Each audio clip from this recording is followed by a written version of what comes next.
недоукраинского урегулирования. At present, the Americans are preoccupied with other matters. To our mutual regret, the situation in the Gulf region is far from stable and, on the contrary, has once again entered a phase of deterioration, which cannot fail to give rise to such global concern. So, the Americans currently have no time for the Ukrainian issue.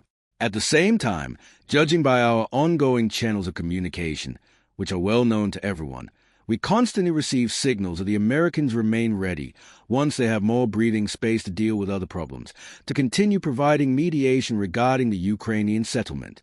As for the sanctions, we are carefully listening to, recording, and analyzing the statements that are being made both at the working level and by the U.S. President regarding these sanctions. We will monitor the situations as events unfold. Serbian President Aleksandar Vučić arrived in Kyiv today. Could you please tell us whether Russia has conveyed any messages to Ukrainian President Volodymyr Zelensky via the Serbian leader? Does Russia consider the possibility that Serbia could act as a mediator not only in contacts with Kyiv, but also with Europe? No, we did not convey any messages. And at present, up to now, Serbia has had no involvement whatsoever in the mediation efforts regarding the Ukrainian settlement. Today, Latvia's Minister of Culture Nauris Punčulis stated that the Russian language must be completely excluded from Latvia's national media, where, according to official statistics alone, around a quarter of the population are Russian-speaking.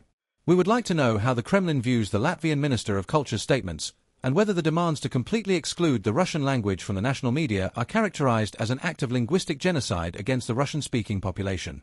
Should we expect a reaction from Moscow to such clearly unfriendly statements? The only possible reaction here is condemnation. It is impossible not to condemn this, because the rights of a huge number of the country's residents are being violated. This is not a new policy on the part of the Latvian authorities. They have long displayed hatred towards everything Russian. This is their usual feature.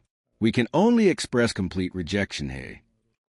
Lithuanian intelligence reported that Russia was allegedly planning attacks on infrastructure in the Baltics and Europe. In light of this, the Lithuanian President Gitanas Nausėda has called for security at key infrastructure sites to be stepped up. How would you comment on this latest round of accusations and suspicions from the Baltic state? This is yet another example of such horror stories in order to continue brainwashing and to prepare the public for further militarization. To achieve this, they need to create an image of an enemy on some other side, in this case, on ours, and, under this pretext, continue pulling NATO's military infrastructure into the Baltic states in all its forms.